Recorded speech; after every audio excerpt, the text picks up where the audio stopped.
উঠলো ভাই তো কটক যাই। Hello everyone, welcome to my channel. নিয়ে চলে এসছে একটা নতুন ব্লগ। ভাবছেন হয়তো কেন বললাম উঠলো ভাই তো কটক যাই। এই যে হঠাৎ মায়ের কথা মনে পড়লো আর চলে এলাম। না না, আমার মমতাময়ী মায়ের কথা না, উনি তো সকালে চোখ খোলা থেকে রাতে ঘুমানো পর্যন্ত উনি আছেন। আমাদের মনে পড়েছে এখন দক্ষিণেশ্বরের কালী মায়ের কথা। তাই যেমন মনে পড়া সেমনি দর্শন করতে আসা। যেহেতু আছি আমি এখন কাজের সূত্রে বাড়িতে, তো ভাবলাম সোদপুর থেকে দক্ষিণেশ্বরটা খুবই কাছে, মায়ের দর্শনটা তাহলে একটু তাড়াতাড়ি করা হয়ে যাবে।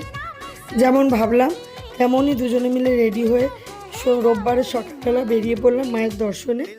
স্কুটি করে নিয়ে এসছে বোন। আগেও আমরা দুজন এরকম মায়ের দর্শনে এসেছি পুজো দিতে, কিন্তু তখন স্কুটি চালানোতে জানতাম না, না ছিল আমাদের স্কুটি, তখন পাবলিক ট্রান্সপোর্টই ছিল ভরসা। যাই হোক, মায়ের দর্শন তো যে কোনোভাবে করেও করা হয়েছে। পুজো দেওয়া কমপ্লিট হয়ে গেছে। এবার বাইরে এসে একটু মন্দিরের আর নিজেদেরও ছবি তুলে নিলাম। তো সকাল সকালই এসেছিলাম পুজো দিতে, তখন এতটা ভিড় ছিল না। বেরিয়ে দেখছি অনেকই বেশি ভিড়। রবিবার ভিড় হওয়াটা খুবই স্বাভাবিক, আর তাও অন্যদের দিনের তুলনায় একটু ভিড় তো ভেতরেও ছিল। এবার বাড়ি যাই, ছেলে ঘুমাচ্ছে, তাই দুজনে মিলে চলে এসেছিলাম সকাল সকাল পুজো দিতে। এবার পুজো দিয়ে বাড়ি যাব। এরকমভাবেই মনে পড়লেই সঙ্গে সঙ্গে ছুটে আসলেই মায়ের দর্শনও খুব ভালোভাবে হয়, আর মনটাও অনেকটা শান্ত হয়। তো যেমন ভেবেছি সেমনি এসে মায়ের দর্শন করলাম, আর খুব ভালোভাবে দর্শন করেছি, খুব সুন্দরভাবে পুজো হয়েছে। ব্যাস, এবার আমরা বাড়ি যাব। পার্কিংয়ে গাড়ি দেওয়া ছিল, তো ওখান থেকে গাড়ি নিয়ে এবার বাড়ি যাওয়া। এরকমভাবে আমরা দুই বোনে অনেক আগে প্রোগ্রাম করেছি।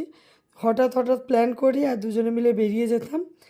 মুভি দেখতে যাওয়া, শ্যামবাজার, হাতিবাগানে শপিং করতে যাওয়া, স্প্ল্যানেডে শপিংয়ে যাওয়া, দক্ষিণেশ্বরে পুজো দিতে আসা। আমাদের দুই বোনের অনেক এরকম ছোট ছোট প্ল্যান, মানে উঠলো বাই তো কটক যাই প্ল্যান আছে, আর এগুলো থাকবেই। তো এই ঘোরা কমপ্লিট, ঠাকুর দর্শন হয়ে গেল।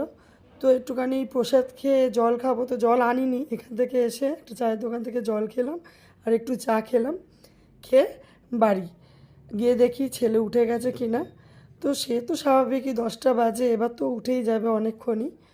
তো যাই হোক, উঠে দেখছি, বাড়িতে এসেই দেখি ও একবার সামনের এক কাকুর রিক্সার উপরে বসে ওয়েট করছে আমাদের। তারপরে একটুখানি মাসি গাড়িতে একটু চড়ে নিল। তো নিজে চললে হবে না, আবার আমাকেও বলছে পিছনে বসতে। তো যাই হোক, আর বললাম যে ঘোরা আমাদের হয়ে গেছে, এবার ঘরে ঢুকতে হবে।